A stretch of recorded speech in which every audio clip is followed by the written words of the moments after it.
"Are you in a hurry to get off?" I said, "No, why?" He said, "Well, we've still got a little time in hand, and I wonder if I might prevail upon you to try on a pair of booties." I said, "Booties?" He said, "Well, I'm using the term loosely. They're technically what we'd call a fur-lined Gibson bruised look, but booties is a convenient shorthand. The shade is Bengal bronze." I said, "Well, they're a lovely shoe." He said, "Yes, cosy, ankle-hugging, they make a beautiful ending to the leg. They're a present, of course." I said, "Oh, Mr. Dunderdale, I couldn't." He said, "Miss Fozzard, please. My contacts in the world of footwear procure me a considerable discount.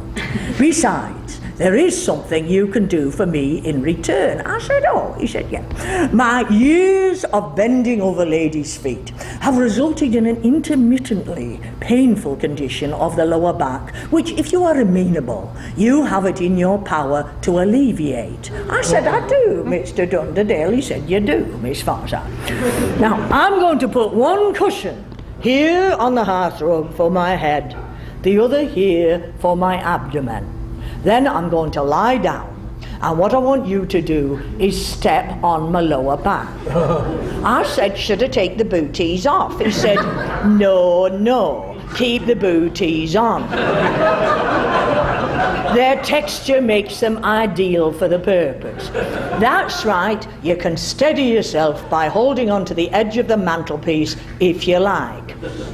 Well, then he said something I couldn't hear because his face was pressed into the carpet. So I said, "What was that, Mr. Dunderdale?"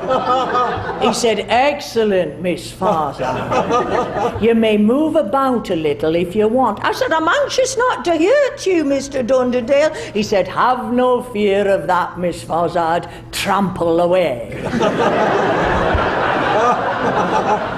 I said, "I feel like one of those French peasants treading on the grapes." He said, yes. I said, "Do you feel the benefit?" He said, yes, I do. Thank you. Now, if you don't mind, Miss Fozzard, I'll just lie here for a little while. Perhaps you could show yourself out." So I left him on the hearthrug. Yeah, when I got in, Bernard is sitting on the sofa with Miss Malloy, and they're looking a bit red in the face. "Well, we're just laughing," says Miss Malloy, "because Bernard couldn't think of a word." I said, "He must learn to skirt round it." "Oh, he did that all right," she said. "You're an expert at that, aren't you, Bernard?" And they burst out laughing. Yeah, but Mr. Clarkson Hall's very pleased with him, though. He says he has never known a recovery that quick. He says he didn't have the privilege of knowing Bernard before, but he imagines he is now quite like his old self. I said, "Yes, he is." When Miss Malloy gone, he comes in here, I'm having my hot drink, and he says that he's thinking of opening up the kiosk again and that Mallory is going to help him. I said, "Does Miss Malloy have any experience in sweets and tobacco?" He said, "No, but she's a fun-loving girl with a welcoming whatever it's called, and that's half the battle." Note from Mr. Dunderdale this morning saying his back is feeling much better and he's looking forward to seeing me next week. Estelle suffers in the back department, the legacy of once having had to wield a spare pike at the Battle of Naseby. So I was telling her all about me helping Mr. Dunderdale with his, only she wasn't grateful. She just giggles and says, "Ooh, still waters."